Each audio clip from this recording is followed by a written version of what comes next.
Hello, I'm Dr. Wendy Wilson, the host of From Entry Level to the C-Suite podcast. I'm so excited that you join me.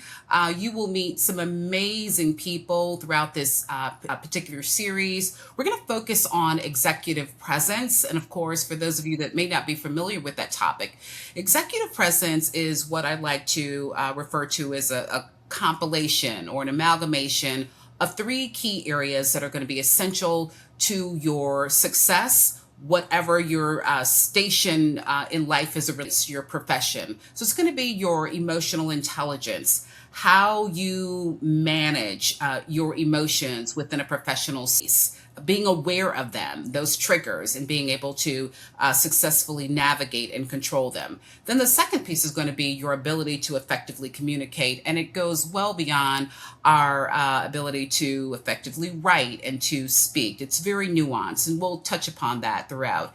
And then last but not least, our professional aesthetic. How are we showing up that is representative of the organization and then ourselves as individuals, and how that aligns with the profession that we're in. We will talk about that and so much more, but I thought it important to showcase individuals who attribute a lot of their success to how they navigate and apply the various applications or exercises of executive presence, how that has benefited their career along the way. Again, I'm super excited about today's guest. I have known her, I'm sure, all of my life. Very near and dear to me, just to be fully transparent. She's my little sister. But by day, she is a remarkable woman who is known in the nonprofit world, particularly with youth-based organizations. I could go on about her and brag about her, but I want you all to know about how the steps and the actions that she's taken throughout her professional career has served her, and which led up to her now being the CEO of Girl Scouts of Southeast Michigan. None other, ladies and gentlemen, than Miss Monica Lynn Woodson. How are you today? I'm good. I'm good. And thank you. This is funny. People are going to get the professional side of our. Okay. That's going to be fun. No, I'm great. I'm excited to be here and looking Good. forward to this conversation. Yes, good. Thank you so much for accepting my invitation. And of course, me just insisting that you do it had nothing to do with you saying yes. Um, I Being want to voluntold. voluntold. I love that. I love that. So tell the viewers who may not be familiar with you. I certainly know you and your colleagues and peers and organizations that you served in Detroit and then Chicago are very familiar with your great body and impressive body of work. So give us a little history about what led to where you are today. Little bio, if you will. So I always tell people I did not choose the nonprofit sector. I sort of fell into it. There was no career plan at all. I find the work very interesting. The only thing I knew at the beginning of my career, only thing I knew about nonprofits was that like my grandmother served on some boards. I had no idea what a nonprofit was. And so my very first job, which I will not walk through the entire journey, but my very first job was with the Detroit Health Department Bureau of Substance Abuse, and we funded about 150 or so nonprofit organizations. And so my job was to be the liaison to those organizations. And through that part of the journey, I learned about this work. I learned that you can have real time impact on people's lives while making a good living. And I found that interesting. And so through a host of I haven't really have not had that many jobs when I think about it, but through a host of different opportunities presenting themselves or me going after them vigorously, I wound up working for Girl Scouts here in southeastern Michigan, and it is a job that it is important, it is empowering, it is humbling, it is significant in that we are actually having real time and long term impact on the lives of the girls and quite frankly the volunteers that we serve. We hear that from a lot of volunteers and like seasoned 20, 30-year veteran volunteers, how Girl Scouts and doing this work keeps them young, it keeps them engaged, and it has helped them grow and evolve. And so I'm very proud of that work and the work that we're doing. Sure. And I won't I don't have a problem with my age, but I saying my age, but I think I first started off in Girl Scouts when I was maybe 6 or 7. I was a brownie. That was before I think they have daisies now. But what I Hmm. recall, and I don't probably didn't make that connection at that particular time, did not have the full understanding or the breadth of what leadership skills look like. But that was probably the catalyst for my leadership development and serving in that organization. So it is so much more than buying tagalongs, my or selling them, if you will. My favorite Girl Scout cookie. It's instrumental in terms of how these young girls will then transition into young women and men, and how they will then navigate and lead within their various professions and within the workplace. So thank you so much Very much for, so. yeah, the great body of work that you're doing. Throw on my glasses so that I can read. And so there's so much that I want to cover, but again, the focus is going to be on not only executive presence, but how your professional journey has been shaped by your leadership development, those decisions that you made. And so the first question that I'd like to pose to you is, throughout your career, you've held positions with increasing responsibility and influence. Looking back, what experience, challenge, or opportunity accelerated your career growth as a leader? More than any other. Is That's there just one that really stands out? Well, I think my growth as a leader, um, I think when I moved to Chicago the first time, I lived there twice, as you well know. The first time, that was not a good experience at all. And I moved there to actually ironically work for Girl Scouts. But while it did not, it was a stressful time. I moved there right at the tail end of a merger, and we were terminating groups of people at the end of every week. This was the only job in history where no one wanted to see Friday coming, because that was the day that we were terminating people in groups. And I was only there, what, just shy of 2 years. But while that was not the greatest experience, it was the biggest teaching experience for me. It showed me what to do in certain ways. It showed me what not to do as a leader. It showed me, particularly if you're going to work in the nonprofit space, well, any space, but I work in nonprofit. So if you're going to work in nonprofit, you have to be very clear on what you're doing. You have to be able to pivot. I hate that word, but we're going to roll with it. But you have to be able to pivot. You're going to have to be able to engage with the people that are volunteering with your organization. Girl Scouts is we can't get this work done without volunteers. We just simply cannot in our current iteration. And so what I learned during that experience was I saw a CEO who was brand new in her role and was just sort of thrown into this situation. And as I look back on it now, there's the growth right there, because I can look back on that experience and pull the learnings from it and not just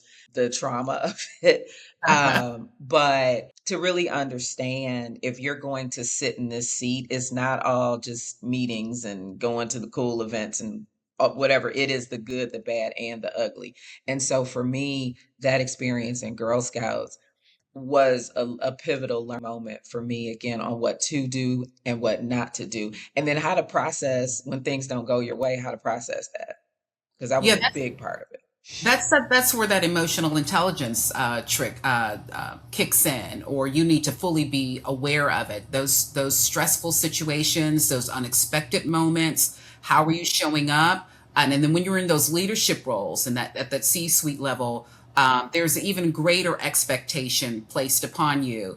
The focus of this, and I do this training all the time, and I tell people it is a set of behaviors that you need to just embody and make a part of your entire core, because you don't know when the economy is going to change, or that you're going to Yes. have to do some massive layoffs, which we have witnessed over the last 2 years. And how are you going to respond to that in preparation for whatever your next? Because one of the questions that I always love to ask people is, when is your next opportunity going to present itself?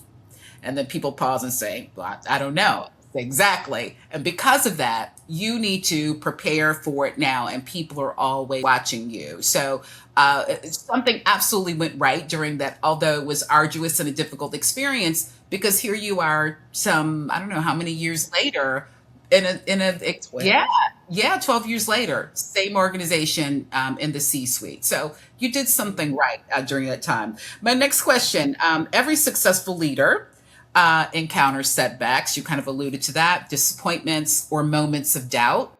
Can you share an experience that challenged you professionally and what it ultimately taught you about leadership and resilience? So when I moved back to Chicago the second time, when I moved back to Chicago, I moved back and accepted the role as CEO of another organization, and I was given a lot of information from the board during the interviewing process, and just some challenges that they had that they said. I actually think we've ever talked about this. Some challenges that they already had informed me of, and they said, "Oh, but we've fixed them. We sold a piece of property. We did this. We did that." Well, lo and behold, I accept the role. I get there and find out it was just the opposite. Yes, they had done part of what they said. They had not done the entirety of what they said. And so I had to very quickly figure out, okay, how are we going to pay these bills? When cash flow is an ongoing challenge, you have to fix that immediately. And I was very fortunate to have a talented CFO at the time. And I remember on day one, I came in thinking I was just going to settle into my desk. And he was like, "Yeah, we need to talk about this money situation because payday is in 2 weeks." And I was like, "Wait, what?" And so we walked through that journey together. But the first thing that I had to figure out was, how big is the problem? So once we figured that out, then it was, okay, how are we going to solve it? And fortunately, he had just on his own taken some steps and reached out to some people that could work with us to help resolve our issue. But I think about that because the irony that my second difficult job experience was also in Chicago. We could break that down at another time. But, the fact that we were able to leverage resources, that's one of the big lessons I think people who sit in the C suite understand. You need to build a network so that you can access that network when you need it. And so we were able to reach out to this particular organization that specialized in nonprofit finance and help nonprofit organizations figure out challenges that they were dealing with. And so from that experience, I learned, ask more questions when you're interviewing for a role. And I think that's just a best practice for anyone interviewing for any job. Don't just get so excited about the opportunity that you're not doing your due diligence during that process. But I learned, ask more questions in interviews. I learned, be very clear on what you're walking into, well, as clear as you can on what you're walking into, and then figure out how you need to leverage your network to get this work done. Because, like, I mean, when payroll is an open question, the work doesn't even matter at that point. You have to address that because you have to be able to pay your people. Sure. I love that. Certainly, a couple pieces that you brought up I want to touch on briefly is the relationship building. That is absolutely paramount in your network. It's a small world after all, and you would be surprised as to who knows whom and how they can give you some insight as to what is going on in that organization. That coupled with, I think people, as much as we stay, where's my phone? We stay tethered to these instruments, these devices that allow us so much access to information, doing research. So finding out what the history, financial history of an organization is. Just looking at comments that people are making about if they're listing reviews about the organization and the service or the product that they have. All of those are very helpful in terms of how you will fit in that organization, what you will absolutely encounter. Because it really is when you're interviewing for these jobs, whether you are entry level or all the way up to the C seat, people are putting their very best forward. They're if you will, Exactly. performing. Yeah, I want you to know the very They are. best about Wendy Wilson. So you have to be very intentional about and specific about the questions that you are asking. And one of the I advise clients all the time: be bold enough to ask, "Can you share with me some of the experiences that my predecessor had, some of the successes, some of the challenges, and some of the failures?" That will be enlightening to you as well. And you can read body language, pick up on what they don't say. If you hear some recurring themes, those are important. So thank you for sharing that. My next question for you, we're going to really delve now into what I absolutely am passionate about, and that is the topic of executive presence. Executive presence, of course, begins long before someone enters the room. How has emotional intelligence shaped your effectiveness as a leader, particularly during challenging moments or periods of uncertainty? You may have quite a few. I know you and I have are sounding board to one another on a regular basis. So I have a couple come to mind that you shared with me, but love to hear your thoughts on that. What stands out the most? Well, one of the things I had to figure out, actually, in the job that I currently have, is it is not my job to manage my staff's calendars. It is not my job to be, yes, I have to be empathetic, but I can't let that dictate the way I engage with them. And what helped me learn that is one of my staff, one of my team, who is incredibly talented and incredibly bright. When I first got here, she and I just could not figure it out, right? She's very good at her job, but for whatever reason, the two of us just couldn't we didn't vibe, for lack of a more professional word. And so it was no, I mean, there was nothing, there was no difficulties, there was no, obviously arguing or anything like that. It was just we could not connect. And I remember we had a situation. I hope she doesn't see this podcast, but we had a situation where this was during COVID. Because I started this job right at the beginning of COVID, which was, we could do a whole separate podcast on that. But she was dealing at one point, we were planning an event in the office, and this we were kind of coming out of COVID, but it was still a thing, right? And so she was dealing with both a fiance and a parent who had COVID at the same time. And so there was this quick meeting happening at the office, and I didn't invite her to the meeting because in my mind, she's dealing with these two very important people in her life battling COVID. And so I didn't call her. And she's made it very clear to me since I started this role that she and her team wanted to be involved from the ground floor on things that touched them or just things, period. And I heard that, but in that moment, I wasn't processing that. All I could see was COVID and all that she was managing. Well, that did not land well. And I found out it didn't land well from someone else. And so then I very quickly go into Sagittarius mode. And so I did not respond well. So I had to say, wait a minute, let me, because we can't both be in our feelings, as they say. And so I had to sit down and go, okay, how could I have handled this better? And through that realization, I was like, you know what? I need to hear what she says. She didn't say, Monica, I can't do my job because I'm dealing with 2 cases of COVID in my life. She didn't say, don't call me because she said, I want to do my job. And so I took the hit internally for that one. And from that experience, a couple things happened. First of all, the event went off without a hitch. But she and I now, I mean, like, we'll sit in my office and giggle, but we found our way um, to have a really good working partnership now. And she's one of the ones, even when we couldn't find our way to the same page, she's always been the one, and I'll say this to anybody, that I have trusted. I've counted among those closest trusted, close, I can't find the word, closest trusted employees, because she don't worry about making me happy. She's going to say the truth. And she's the one, she literally does not care if I'm happy with what she says. Her goal is the betterment of our organization. And she starts from that position. And so once I realized that I needed to not only hear her, but I need to also get over myself and realize that just because, I have an idea that I think is fantastic, if she explains to me why it could use more work, I need to not let that bother me and impact my entire day and it impact the way I respond to her. So I genuinely count our working relationship as one of my most successful periods of evolution, my development of executive presence, my development of emotional IQ. Because I mean, were we even saying that word 10 years ago? And so, I think it was there. It just was not a standard industry term. And so what probably wasn't even something I was thinking about. And so she has really helped me with that. I've never said that to her. I probably should. Yeah.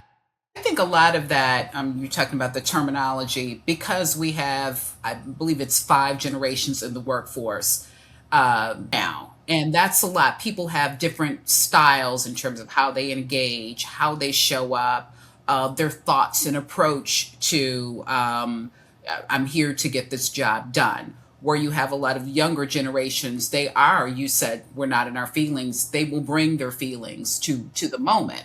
And so the goal is to exercise, not to deny yourself for being human, but to exercise and engage in a way that you are still allowed to be your authentic self. But then again, remembering why we are there. What is the mission of the organization in which we are trying to achieve? Give yourself some grace in terms of the whole COVID period. We were all, it's amazing that we are still sane throughout that process. And so what I also heard you say is that you were approaching the moment with a lot of empathy. I know you were dealing with something extremely monumental on a global basis. We're dealing with, this unprecedented crisis, and then it came front and center. She had 2 people in her home that were dealing with that, and so as a leader, said, focus on that. We have this over here. And in her mind, that was probably an escape from the crisis, the immediate crisis that she was dealing with. Exactly. So I think it goes to the point of establishing those relationships where you do know, or you feel comfortable or able to ask those questions, to not make those assumptions. And then here's the thing: when an error occurred, and I see so many leaders make this mistake, not acknowledging that it's because I sit in this position that I don't feel that I should have to say anything to you. It's just understood, or you'll get over it. And that I have seen just mushroom into something that creating bigger problems because of their failing to, or failure to exercise or manage their emotional intelligence. It's acknowledging the moment. I made an error. Yeah, it happened. And it also, it gives you, I think it also helps you to build stronger relationships with your team if you're willing to own a mistake and say, you know what, I screwed that one up. I'm sorry, and that's because what I'm not going to do is, kill myself over it, but I am going to come to you and apologize and say, hey, I could have handled that better. We all deserve that level of grace. And I think that's something, particularly people in the C-suite, because there's a what they say, heavy is the head that wears the crown. Yeah. There's a heavy responsibility when you're in these seats, and so there's also this sort of tendency to, oh, I got to get this right. I can't let them see me not get this right, because the other part of it is, and I have CEO friends, we talk about this all the time. It's a lonely job. Like, who, I can't go complain to anybody about the boss. Who am I? I mean, I call you, but I can't, I can't talk to any of my staff about my boss. And Mhm. so, it's one of those things where you have to really sort of fight back the urge to not walk around and say, I just did it all right. I'm never going to make a mistake. Like, no, that is so not the case. And so just to be able to own the mistake and move on from it. I think the moving on from it is the bigger piece. It's really an empowering act, because you do 2 things. You take the sting, you take the moment, you take the sting out of the moment. You acknowledge it, what is a learning opportunity, and then it helps you to then move on. What is the bigger piece of that? And I see so many executives miss this, is that you forget somebody is watching you. Your staff is watching you, and your decision not to acknowledge a mistake then educates them. Well, then, I can't make any mistakes, because then what are the consequences if Yeah. I make any mistakes? Um, and if I do make a mistake, do I hide it? Do I not acknowledge it? Yeah. Meanwhile, I always say, look at the wallpaper. Is that the design, or is it moving? No, it's something. We got some infestation that's going on behind that, and it's because of the mistakes that have not gone, that have not been acknowledged or addressed. And so it really does. It starts at the top, and then just letting your people know that I'm human. We'll do this, learning from this moment, moving on, but with the goal of hopefully not repeating that is the ideal goal. Thank you for sharing that. My next question is throughout your career, communication, that's the second pillar I call of executive effective communication, of executive presence, has undoubtedly played a critical role in your success. What communication practices have helped you build trust, credibility, and influence with diverse stakeholders? So one of the things that I do um, is I try to do ongoing communication. I think I over communicate. But one of the things that I do, we'll take my board for example. So I will send. It's not scheduled. It's when things are happening, if it's something of interest. Because what one of the deals that I make with my board, particularly my board chair, is I will do my best to never let you hear anything negative about us out on the street. I can't guarantee that because you just never know. But also, I want you to hear the good stuff from me. And so she and I have standing one on ones. And so one of the things that I try to do is do periodic communication to the board and, hey, updates or, this is whatever's going on, particularly in the summer months when we don't meet. Our board doesn't meet again until September. So if something interesting or fun or good happens, I'll send out a little communication. And I started doing the same thing with my staff. Because what I realized is that in a perfect world, the things that we talk about in executive leadership meetings will trickle down to operations team meetings, will trickle down to department meetings. And yet that's not happening. So it needs to, a lot of information needs to come from me. And so I send periodic updates to the staff because they hear things, they see things like, oh, here's what this thing is, or here's why we're doing this. And it's not about running the organization by committee or anything like that. It's just about making sure that people are fully informed. And I think it also helps people understand why their job is important as we work to, if we're implementing a strategic plan, or just why it's important in the overall mission of the organization. And I do try to highlight and call out successes when they happen. We do, what do we call them? Atta girls or atta guys.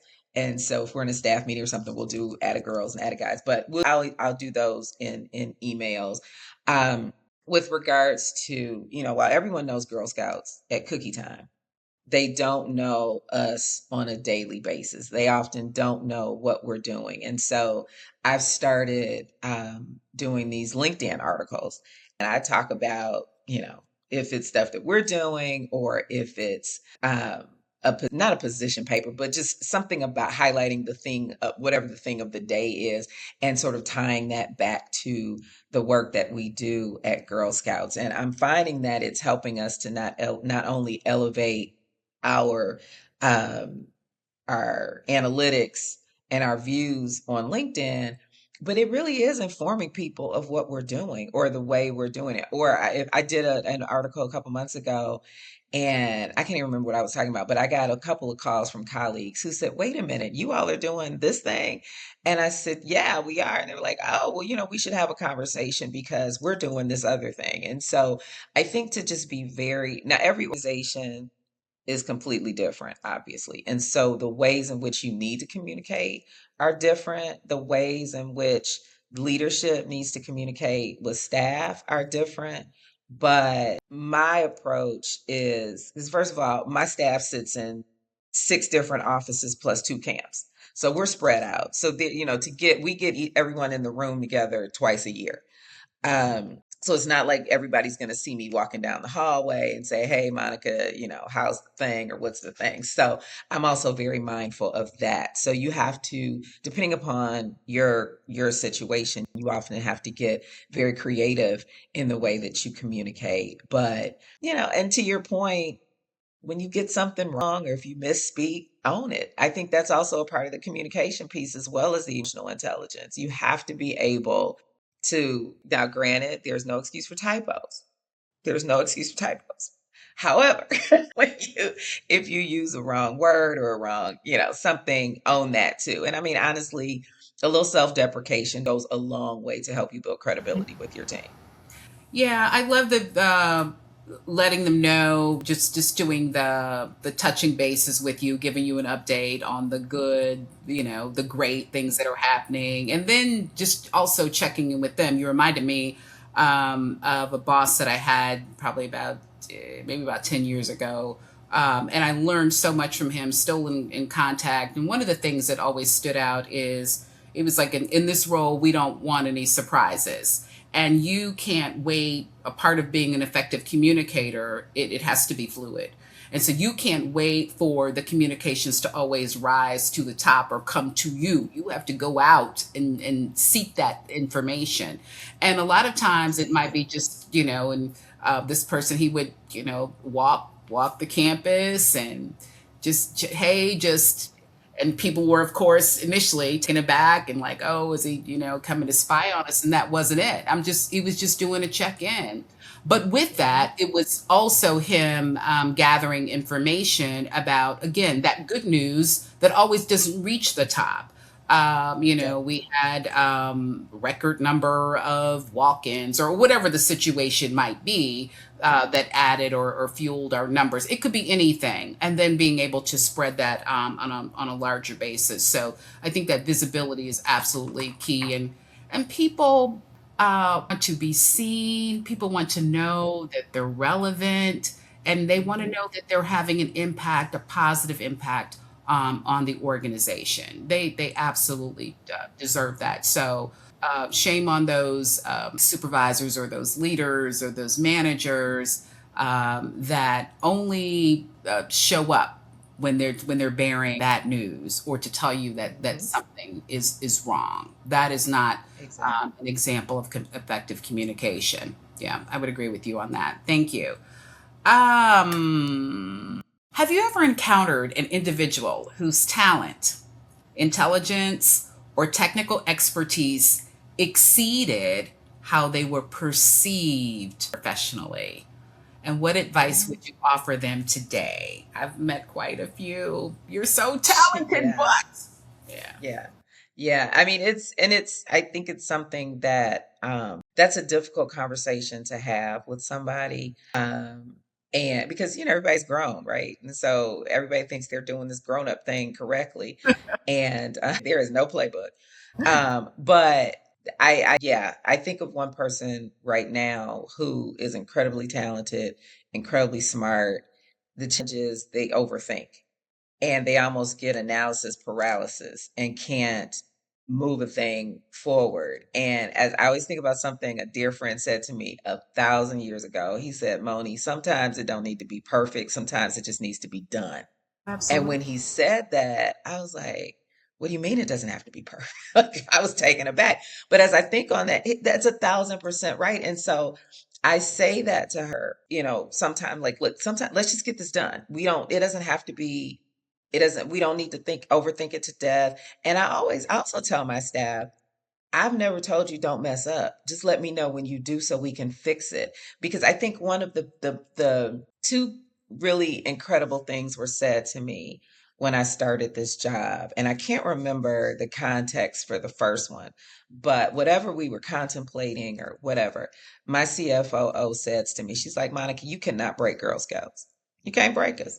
She said, so let's, if this makes sense or if we're able to do this, if it works, great.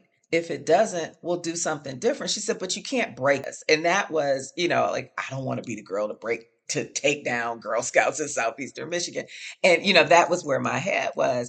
And I think once you realize that you can't break this thing, you can go ahead and move forward. And so that's kind of what I said to her. I'm like, look, if you do this or if you make this decision, I have empowered you to make certain decisions in your role.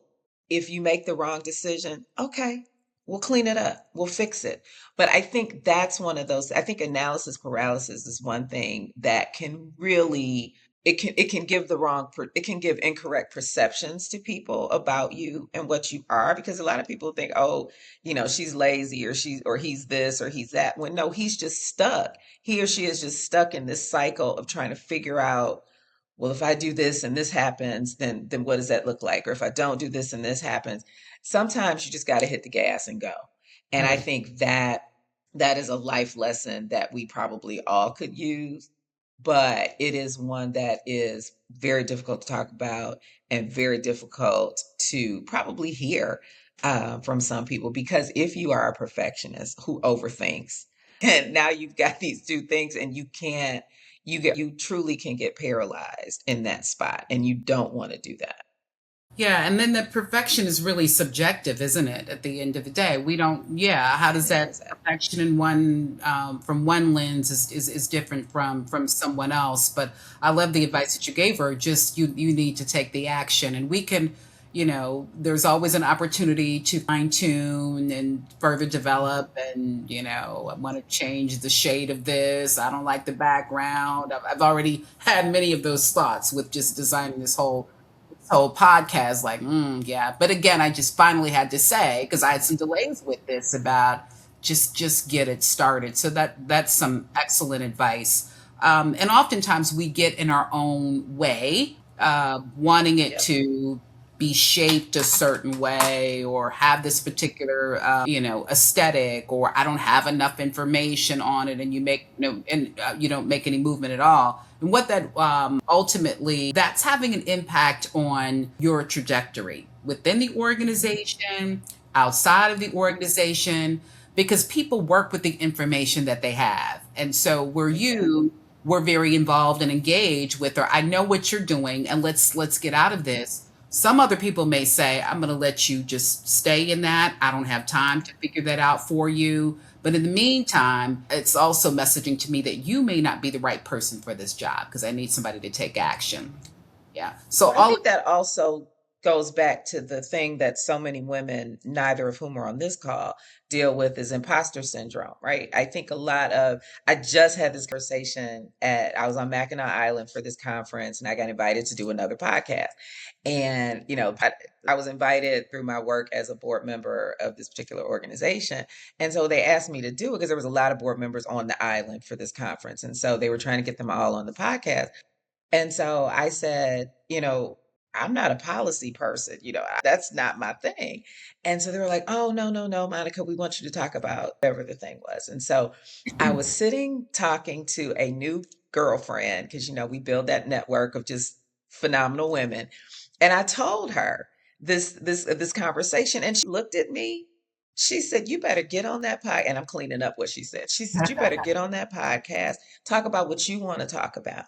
Talk about how, whatever she said, do like the politicians do. Just bring it back to the talking points that you have." She said, "But you don't need to be worried about, are you going to present well? Are you going to make a mistake? No, that's not what we're doing here. You get on there and you talk about what you want to talk about." And we were laughing. She said, she reminded me, because I say all the time, I love men, but men don't think the way we do. Men will, if a man gets invited to go to a podcast, he's gonna be up there talking and just be just as loud and as wrong and keep going. And he's not gonna worry about if he misspoke or if he mispronounced a word or any of those things. And so I think that analysis paralysis can lead to imposter syndrome and other things. And those are things that we all need to shake off in our executive evolution. But it reminded me, that conversation reminded me of this particular staff person and just overthinking. And I mean, you should see me. I was up the night before. I'm studying. Wait a minute, it's a 15-minute podcast. What are you studying? now I But know I think it's easy to do that. you're not going to be doing an oral defense. And then again, you're not. And then there's always the opportunity to say, I'm not an expert in that particular field, but here's what I can say about, XYZ. And just absolutely just owning what you do know. And I love your thought. We've had this conversation at nauseum about the men who just show up let me just keep it kind, because I have some men coming on as guests and want to have many more. But they just absolutely they show up, and here I'm here, and you ask me, and I'm going to give you what I have unapologetically. They just do that, Exactly. and we sit back in awe, and like, really, that's how you show up. But there was something that Yeah, we were questioning that. I would have done this. I would have done that. I would have. Oh, I mean, look at my hair doing all. And they just, they present. So there are many lessons that we can learn, and just giving ourselves, I'm using that word again, grace to just step into the space, exist and to be a contributor and own what it is that you probably know Yep, very well, exactly. and being confident enough to share that with the world. I absolutely love that. Yeah, that's a whole nother podcast on the men and women. Let's delve into workplace readiness and career Yes. success. If you were advising a recent graduate or early career professional during their first 90 days on the job, Mhm. what three pieces of advice would you offer to help them establish their credibility, and position themselves for short and long term success? I would say take a lot of notes. Take a lot of notes slash ask a lot of questions. I would say when I go into a new situation, I try to come in very quiet. I just observe and look and see what's going on because the reality is, whatever place it is, they've not just been sitting there waiting on you to come save them. And so I would say take notes, ask questions. I would also say get to understand the work. My chief of staff said something to me when I first started in this role. I had been there, it wasn't a year. And, we were still like fully on lockdown because again, this was year one. I started month two of the lockdown. Okay. And so I remember we both happened to be at the office one day and I was stressing about something. And she just said to me, Monica, it's going to take you at least 5 years to learn this place. So I need you to pace yourself. And that piece of advice put her to the top of my list immediately because it Sure. was so helpful and so true. So I would say, number one, again, ask questions, take notes. Number two, learn while you're asking these questions. Don't just ask the questions so that you can respond. Ask the questions as part of you trying to understand where you work and the work that you do, and understand how the different parts of the organization connect to one another. That's another thing. I think we often don't always realize how the pieces of the puzzle fit together. And again, Girl Scouts, people are often surprised at just how complicated an organization Girl Scouts is, but it really is quite complicated. And so it's understanding for our purposes how membership connects to cookies, connects to finance, connects to programs. And a lot of organizations don't have that type of a situation. And so getting to know the organization and the way it works is, I think, is crucial. And then I think the third thing is own your job. And what I mean by that, this is, you have a job description, but you have to decide, I couldn't come in and do my job the way my predecessor did. Didn't even want to. But a lot of people want to, when you come into a situation, it's, oh, well, this is how we do this, which is great.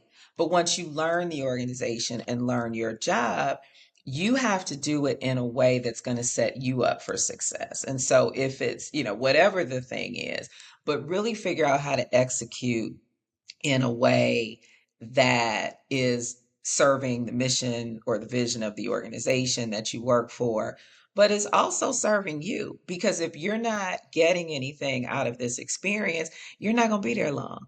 You're going to burn out. You're going to, there's a host of things that can happen. So figure out the best way, the best path forward for you to be successful in this role. And I think that is something they don't teach it in B school. They don't teach, it's not talked about in the orientation. And, whether this is your first job out of college or your 10th job, I think a lot of us, I think it takes some of us longer than others to learn, wait a minute, I can do this job in a way that works for me and whatever that is, right? But to execute it in a way that is going to allow you to be the most successful. Yeah, I just wrote a workforce readiness curriculum earlier this year, and one of the modules is just on the first 90 days. 90 Hmm. days. And you're absolutely right in terms of, going in, being your exercise of effective communication is being an active listener, soaking up all the information. I talk about this in my book. get to know the person to your immediate right, your immediate peer, learning from them, mirroring them in terms of what to do, what not to do. But what I also encourage people to do those first 90 days, and organizations do not do the best job in that orientation process. It's very blanketed. I'm sitting next to someone who's their job is to ring the bell from, every hour on the hour. I'm talking to them in the inventory with the accountant, and you are just giving me a scope of, these are my benefits, and this is when we have the annual Christmas party, those things, but nothing that is Yeah. specific, to my role and what the expectations are. So I always advise clients, and I do this in training, that you need to ask your immediate supervisor, what are you expecting of me? What should Wendy look like on that 90th or 91st day? What is it that you expect me to know, to understand? That way, you are not, because that's a probationary period, or it might be 6 months. You're not caught off guard with surprises with somebody saying, listen, it's just not working out because you weren't doing this. Yeah. Hmm. So Hmm. empowering yourself and asking those questions early on. But I love that. And then taking the notes piece. I don't know. I think that's a lost art. I don't see people doing a lot of that these days. Because they're not teaching cursive.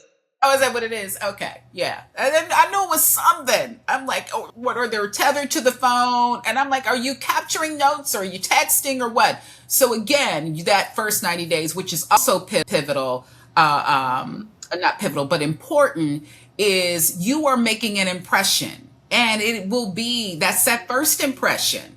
So if you appear as if you're not connecting, trying to learn, engage, trying to play a role in impacting the bottom line, then I'm making decisions about you, how long you're going to last, or will you remain stagnant in that role. All of those things are happening in the first 90 days. Yeah. Exactly. Exactly. And it's just, but asking those, you said it, people don't like paper anymore. It's like you and me and, you know, Aunt Shirley and my chief staff are like the only people I know that still like paper. Got a new planner. Let me show you my planner. I'm writing in. Yeah, we only have. I get so excited when I get a new journal. It's like but it's just people don't. And so I think that, taking notes and going back and referencing those notes. And one Yes. thing, and as much honestly, I thought I was a good note taker until I met my chief. Her name is Chief, her title is now Chief Finance and Operating Officer.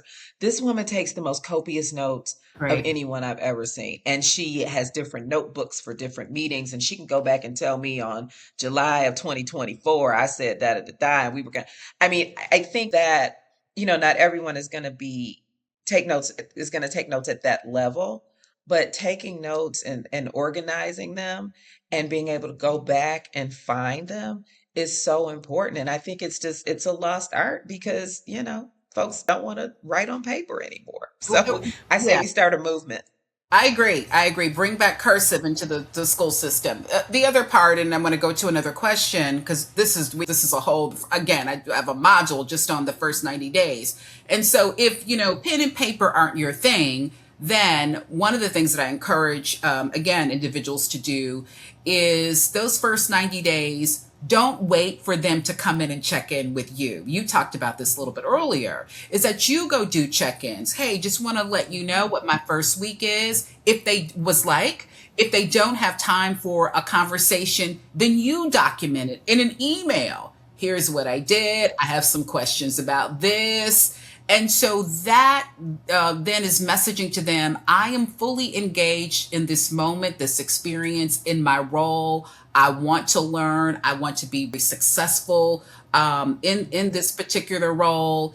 And part of that, again, is the whole communication piece. Then you're putting the onus on them. No, I didn't want you to put the round peg in the square hole, Wendy. It was supposed to be vice versa. But with me laying that out in that communication, then that extends them the opportunity to then provide me with additional training because it is an ongoing journey. Don't just so many organizations do a disservice to their employees. They show them their desk, they show them their office, and then it's hands off. And I don't Yeah, hear you until something goes awry, and then you didn't do exactly. Yeah, so that it goes both ways. That the first 90 days are that it's a make or break, and we have to be very intentional with that. One of my topics that I love as it relates to executive presence is a whole professional aesthetic. You know this all too well. Answer this question for me. Professional appearance often communicates before we speak. Anybody saw our Yeah. threads? Just thinking about some of the texts we've had over the last couple of days on this very topic. Well, on What this very role? topic. It's multi-layered question. So professional appearance often communicates before we speak. What role has personal presentation played in establishing credibility, confidence, and influence throughout your career? So for me, as you well know, I got my first ED gig when I was what, 27, 28. So I was a young age in a grown-up job. And so I had to figure out, I don't even know if I was wearing makeup yet. I don't remember what age I started wearing makeup but I had to very quickly realize if I wanted to be taken seriously, I had to dress accordingly. And I don't think I ever dressed I was wearing business clothes. But again, even the makeup piece, like, girl, you don't look your age. Go put some makeup on because you are an adult now, and this is what adults do. And so I think that figuring out what my aesthetic was going to be, and you and I have debated this because I believe in dressing for the thing, right? And so, if we in Girl Scouting, we love a uniform. And I don't. So that could be a podcast. But I mention that because we have there's different events and things that we have that I always check and go, okay, is this a uniform event? Because uniform is for adults is like a navy suit or a dress or what have you. But if it's if we're doing something at a park, I'm not giving you work clothes in a park. And Right. so, it's about figuring out how do you maintain this look, this polished look, as I think we should all have, but being specific, situationally specific, right? And so one of the things we used to do we used to do this event called Family Day in the Park, right? And it was a Saturday thing. And, I would have to give remarks. And so, if you give, even if you're at a park, put on a face. If it's 90 degrees and you got on a baseball cap, make it a cute baseball cap. Get your look together. And so understanding, for me, when I'm going to be in the office. Now, some days my staff knows if I'm coming in the office and I don't have any meetings, and like we were recently packing because we're under construction and we just wrapped up a construction project. So I had to pack my office. Yeah, I rolled up in there in sweats because I was packing my office. I didn't have meetings that day. And so I wasn't going to get my good clothes dusty or dirty. Right. But, understanding, I tell my staff to dress for your day, but keep it professional. And so, you and I love a good stiletto, but I'm not, sometimes if I'm in the office, I keep a change of clothes in the office, I keep a change of shoes in the office, but I try to maintain an aesthetic that is polished, that is cute, that is fashionable, because you know who raised me. So we were just taught a certain way on how to dress, but also to be comfortable in my clothes. I think one of the worst things in the world is when you put on something and you're like the little kid who's like itchy and, the Easter Sunday suit that little kids are wearing. And so I think it's very important for anyone in a professional setting to figure out how do I take a professional wardrobe and personalize it to my style. How Sure. do I do that? But understanding every now and again you're going to have to come out of that comfort zone. One of your future guests, he is always, very put together, and it is just it but it's what he's comfortable dressing that way. He Sure. Sure. dresses every single day, and I tease him on Fridays like, why are you wearing a tie, Hmm. on a Friday? But it's one of those things where you have to genuinely figure out what works for you, because yes, people do remember if you rolled up in that meeting looking crazy. Now, if you roll in there looking like a professional, if you had like a great pair of shoes or a handbag, they might remember that. But they're not going to remember the outfit, but they're going to remember if they took you seriously because you looked like you came to work today. And that is a challenge with, we're not that much older than a lot of these folks, but I'm seeing more younger people coming into the workplace, and it's like, no, Crocs are not shoes. First of all, they're ugly. Sorry, Crocs, if you want to sponsor this show. But they're not cute. And so and they're certainly not workforce footwear. And so it's about figuring out that balance between what makes you what you look good in, how you feel when you wear these clothes. Is it appropriate for the situation? But how are you wearing this particular outfit? And yes, since COVID, the aesthetic has gotten more Mm. relaxed, but I think some of us are taking that too far. Yeah, I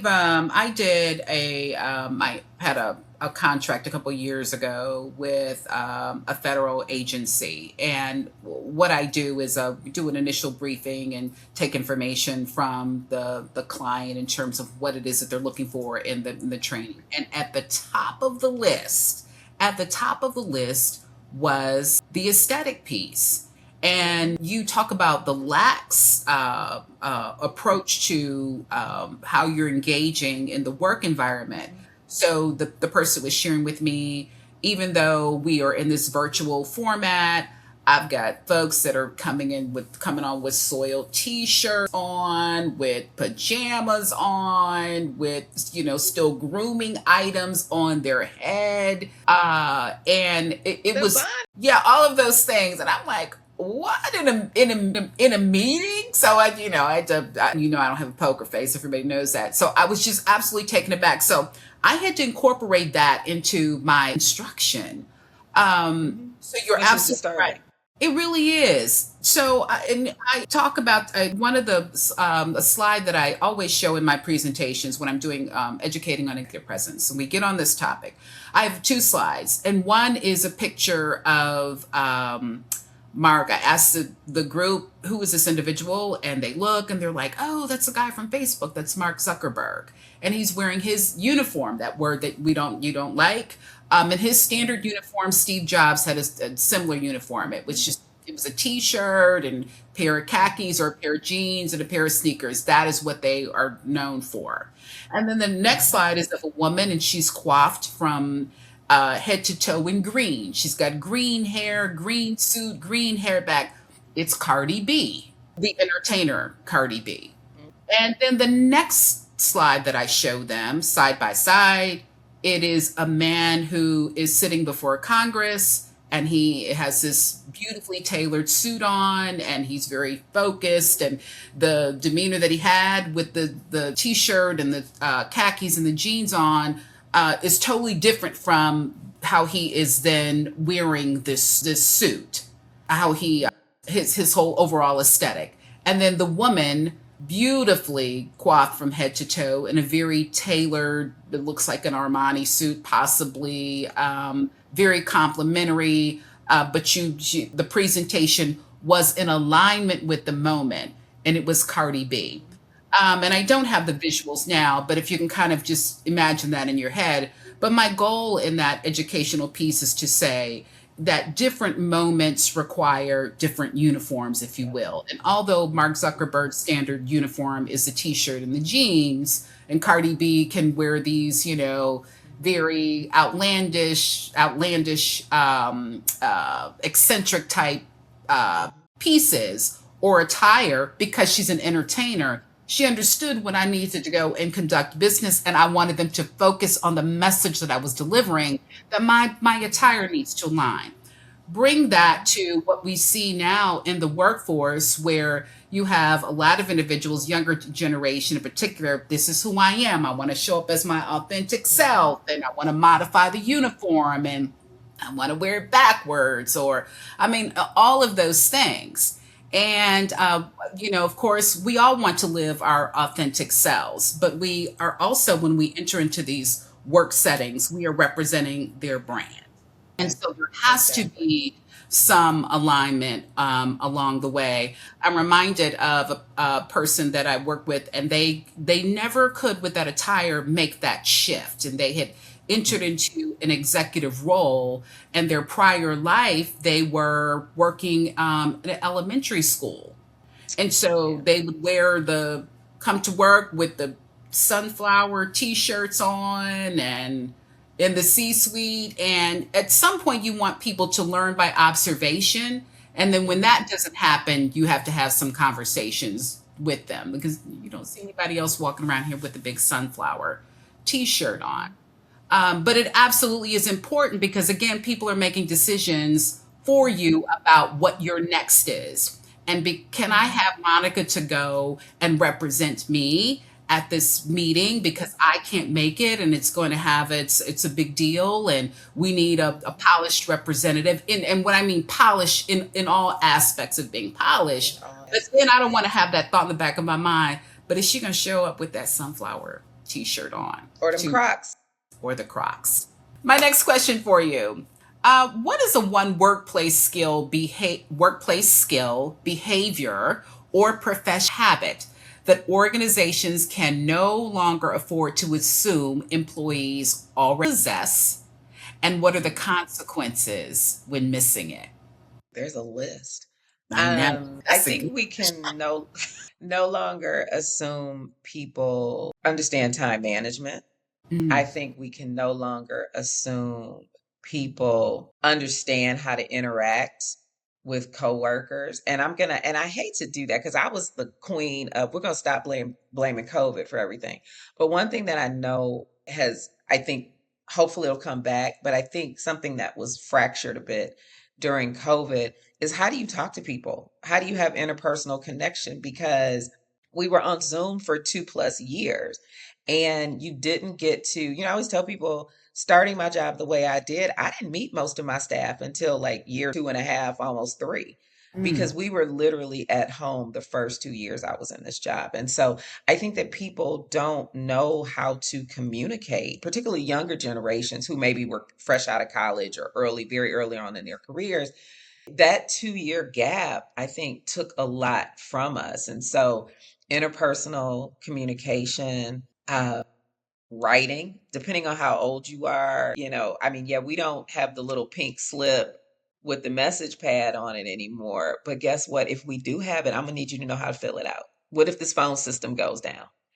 What we are so dependent on tech that when the tech goes left, we still have to be able to do our jobs. And so I think some of those basic things that we learned in high school or undergrad or from our parents and grandparents, I think a lot of that is lost on a lot of us. And I think also because we are so writing in full words, like using full words in communication. Because if I'm on another Zoom call or Teams call and somebody has to step away and they type BRB, I'm sorry, what? Yes, I know that means be right back, but I'm gonna need you to go on and type those little words. promise you I didn't print. Yeah. I'm the nerd of us too, so I promise you I didn't But know that. and I mean, it's just because somebody sent me a text. No, a note. We were on a call. We were on a Teams call or Zoom call, something, and it was like this national committee that I'm on, and I saw all these like I something something something, and I was just like, we're just not using the words anymore. Like, where the word did the words leave? The words have not gone anywhere. And so I think that there's a lot of those common sense things that we take for granted that, again, not to blame COVID, because I feel like typing BRB instead of I'll be right back is a choice. But because we do type and interact, communicate in such clipped communications now, I think we can't just assume that people know how to write, which is why I'm a big fan of a cover letter. If we're interviewing staff, particularly in certain key roles, I want to see a cover letter. Now, even if you ran that cover letter through AI, I don't care because you had to start with something in order for AI to polish it up. Sure. And so I think that people we have really succumbed to the text culture, and no, a text is one thing. We use full and complete words and sentences in text, and please don't miss a punctuation mark. Yeah. So it's we have to be mindful of that. I would agree. I have absolutely observed that in different environments, and it is very, very common and pretty pervasive, which is unfortunate because again, people are making those decisions. So if that is how Wendy notoriously communicates, although I know that she is a a brilliant person and has a full understanding of her specialty, whatever that is, I can't then trust that when I put her in a different space that she will then know how to employ those necessary communication skills in those full sentences. But it goes back to when I love you mentioned the tech piece and AI and running it through the cover letter. But here's the piece that I think people miss is that there's that so much, again, the dependency on the technology. So technology can create this just remarkable candidate that I absolutely have to employ, and then I hire them and then make the discovery that, well, you're not matching what the cover letter or the resume that you sent. So then employers have to take the extra step too. I don't know if it's at the a lot of times, I don't know if they still do it. A lot of employers would have you have 30 minutes, and here's a writing exercise that we need you to complete. Oh my gosh, we got to pull out pen and paper. So it goes back to that whole preparedness, and I Yeah. believe that everybody's concerned. Oh, is technology going to take over jobs? We want to make sure that we still remain relevant, and Hmm. the way that, as you said earlier, just those fundamentals, those basic mechanics, that we be able to do that. So yeah, Well, I writing in. think tech is going to take over some jobs, a lot of jobs, unfortunately. But I also think that there's other jobs that tech cannot take over. Sure. And so, I think when we talk about workforce readiness, workforce preparedness, how are and how are you positioning yourself so that AI can't replace you in your job? But being I think we have to stop being afraid of AI, and I say this to myself every day. How do we stop being afraid of it, but how do we start using it as a tool? Not not some folks are so dependent upon it. We won't even talk about, AI in schools. That's terrifying to me. But, how do we embrace this technology as we, again, those who are in, say, the middle of our careers, how do we embrace the technology that is not going anywhere, but how do we use it to make us better in what we do? That could be a whole other module that you could include in your training because I mean, I know folks who will use AI. What is it? What is the joke I saw? Like a search engine tool, but not as something to really streamline efficiencies, to help us work smarter and not harder and free up time. Because if AI can knock out these three things, I'm freed up to go to do the other four that I Right. needed to get done. And so I think to your more seasoned clients who might be pushing back on the AI, embrace it and figure out how to make it work for you. I think because it's not going anywhere. It really is not going anywhere. You mentioned the seasoned clients. Yes, so that's where they're oftentimes challenged with it. I just don't want Hmm. to, form a relationship with it. And we really have for many years. It's a part of our lives, but it was kind of Hmm. behind the scenes. So taking advantage of that. And then for the those entry level individuals, I've discovered, I used to say this, they're adults now, but when my Iman and Jeffrey would come to me and they're like, well, how do you spell or what is this? I'm like, you have a phone, do research on it. So I still encounter that with a lot of people. Well, where do I get that information from? You have a this phone that is you have access to the world. And I'm not saying everything that it yield is going to be factual, but it does, you have a system that you can access that will give you a start. You can get some semblance, some understanding, or some of what it is that you're trying to research.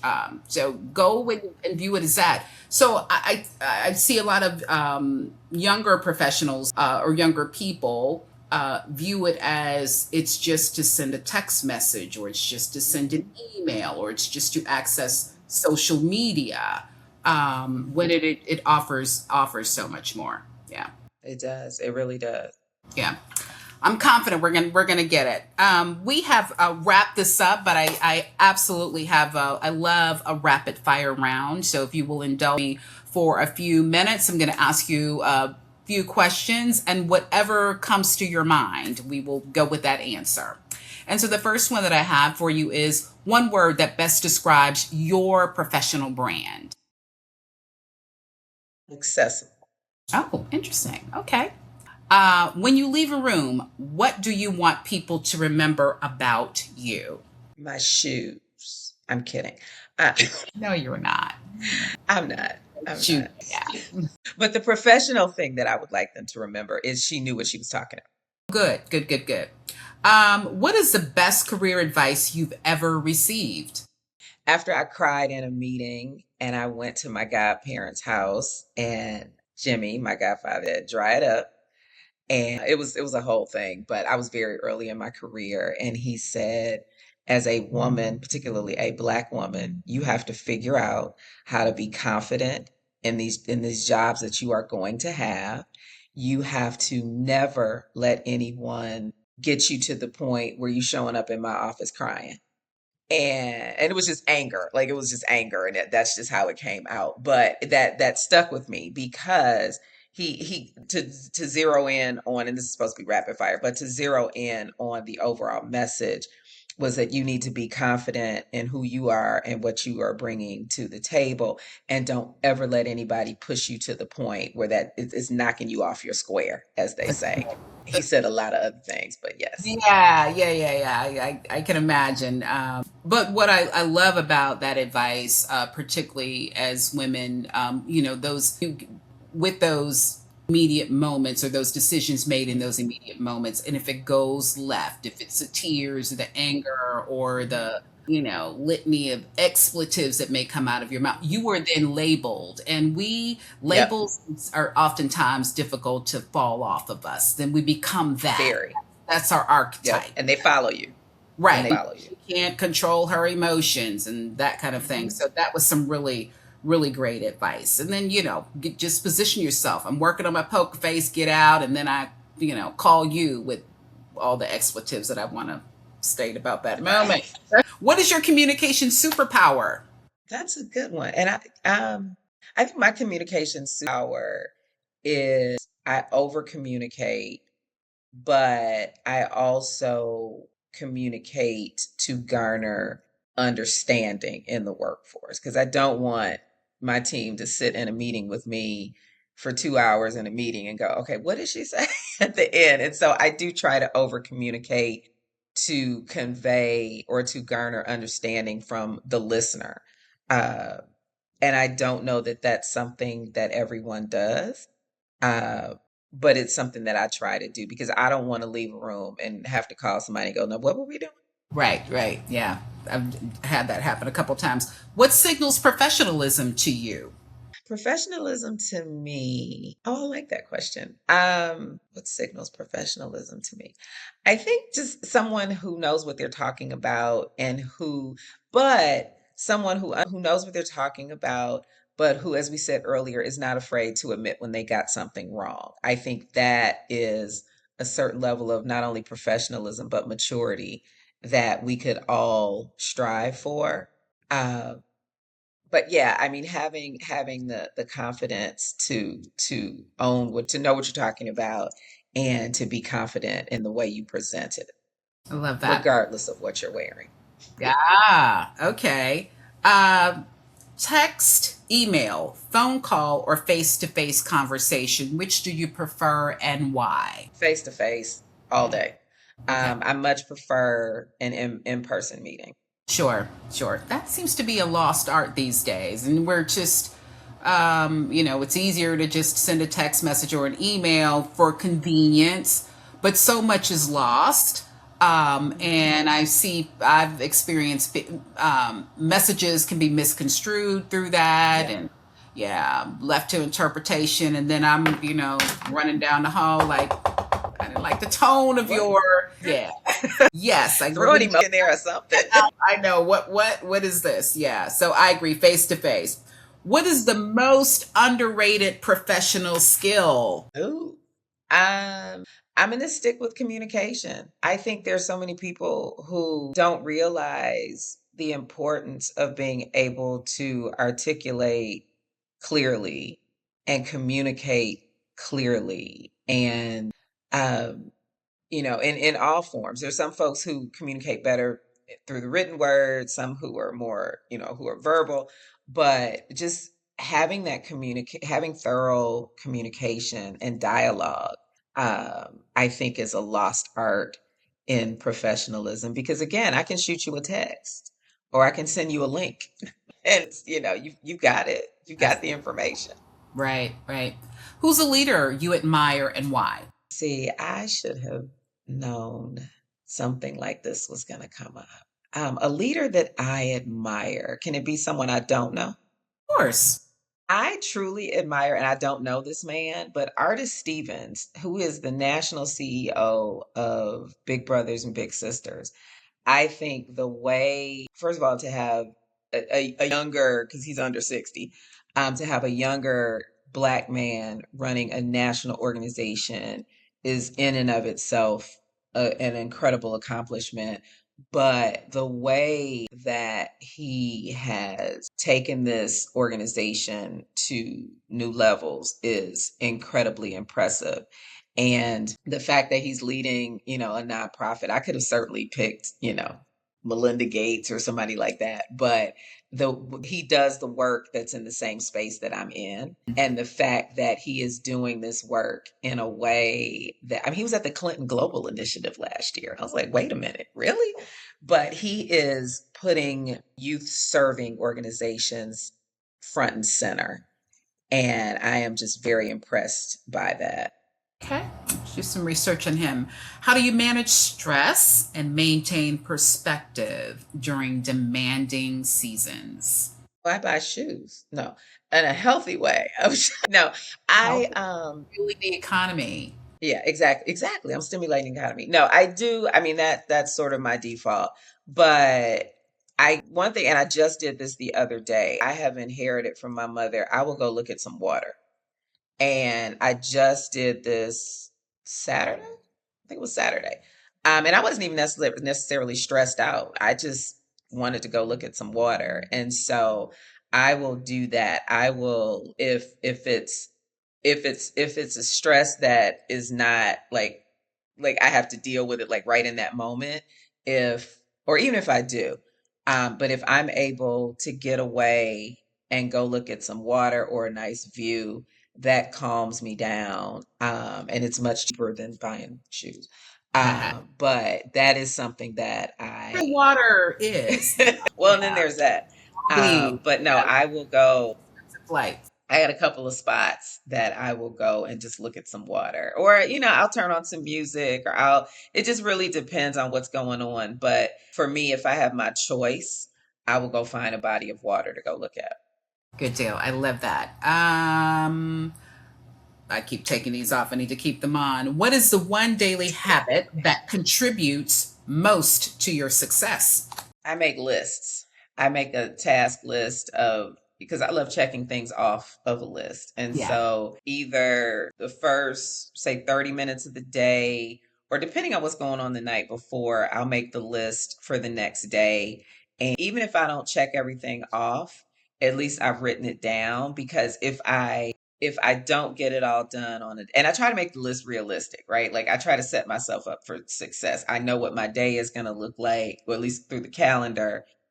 And then I'll go, okay, I can realistically knock out these whatever number of things. Because the type A in me gets very troubled when I don't get to check off on my list. But I've learned to even manage that, right? It some days it's just not going to happen. But Sure. I also try to build my work day around what the calendar looks like. Excellent. And thank God for another day. Carry it over to the next. Amen. What is one thing people would be surprised to learn about you? Professional colleagues, how much I love Jay-Z. Most people would not. And I've said that to folks like, oh, I just had literally had this conversation last week, and I was like, oh, I really want to go to Paris to see Jay-Z, but we have an event that day. And they were like, you want to do what?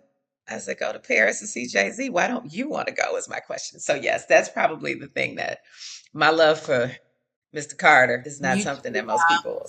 love. You're a far better scholar than I am on all things Jay Z, but he's certainly beloved. I love that. Love that.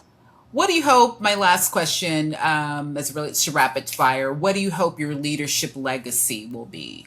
That I had an impact, where in the spaces that I occupy. I think every opportunity is every position, I should say, is an opportunity to impact in different ways. And I've been at, I'll use Girl Scouts. I've been at Girl Scouts for 6 years now, which is crazy.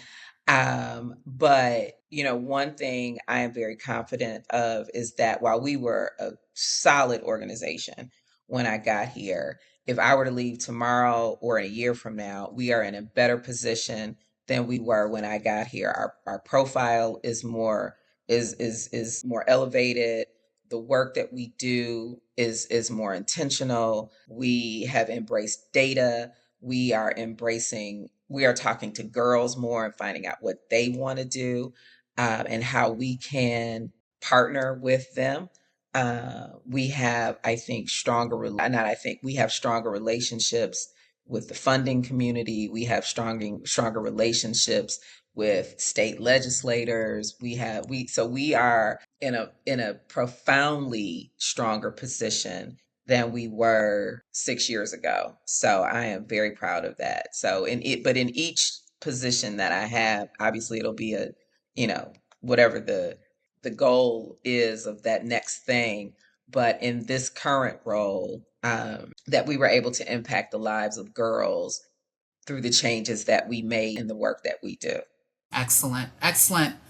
The goal of, as I shared when we started this episode, is to aid our listeners, whether they are entry level or whether C-suite or anywhere in between, on what successes, challenges, those experiences, and how they have helped to shape and create you as a professional, the guest. And so I believe that we successfully did that today. Will you share with the viewers one final piece of advice that you would like to offer someone seeking to build a career marked by purpose? You talked about impact a few moments ago, and then just excellence. Just some parting words as to how they can embark upon that journey. I think, be prepared and all of the standard things that you would do. But I think, but more importantly, build a network of, one of my friends calls it a personal board of directors. Build a personal board that, first of all, understands where you're going in your career, and you all have similar interests, if similar roles. But they're also a support system, right? I have girlfriends who sit in seats bigger than mine, not as big as mine, but we do the same work, and we are able to keep each other sane. We are able to, I'm looking for a so and so who does XYZ. I can call, I can call whomever. There's people that I can call. Um, but build that network. Or even when you want to spitball, I got this employee, I don't know what I need. I need to deal with them, but you can bounce ideas, you can share resources, or you can have wine after work. I think Mhm. it's very important that you have that network. And men too, men need that as much as we do. And I don't know how many of them actually have that.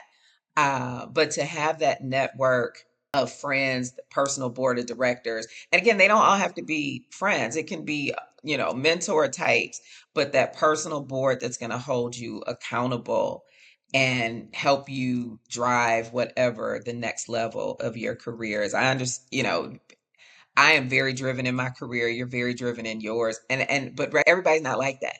And that's okay. And so having those folks around you that can help you find that balance. Because I know sometimes I need to just sit down. But to have folks in your life that you can access when you need to.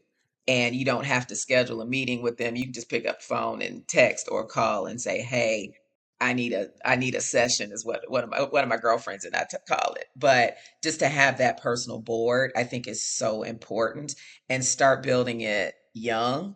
Start building it early in your career and watch it grow. These can be job references at some point. They can be, "Hey, I heard such and such position is opening up over here. Do are you interested?" They can do a lot, but at the core of it is a mutual respect and accountability partners, and just people that can help you, that can watch your back in this thing that we're doing called a career. It's good. Well, thank you, Thank you. CEO of Girl Scouts Southwest Southeast. Is it Southeast Georgia? Southeast. Southeast Michigan. I've got yeah, Southeast Michigan extraordinaire for all the great work that you do, and certainly for your time with me today. As much as I know you, and I know you very well, I learned a lot of things, and I know our viewers were highly educated and enlightened on just the experiences, not that you had, but just taking some of those practical tips and guidance that will help to shape them and navigate and as they traverse this ever changing workforce landscape. It changes every second, I believe. I do. It But does. thank It you so much. does. I'm proud of the great body of work. I'm very biased, but of what you've done and what you continue to do and what lies ahead. But thank you so much for your contributions today and sharing Thank you time for with having me. on my podcast from entry level to Thank you. you're welcome. Thank you. Viewers, thank you so much for joining me. I'm excited about today's exchange. You can find out more. I didn't ask you, can we share your social media handles? You sure can. Yes, Yes. do that. If you want to learn more about the great work that she's doing and her writings that she's doing, they're really interesting, or kind of white papers, if you will, that she's doing on LinkedIn. But again, viewers, thank you for joining me for this episode of From Entry Level to the C-Suite. I am Dr. Wendy Wilson, your host, and I look forward to seeing you next time.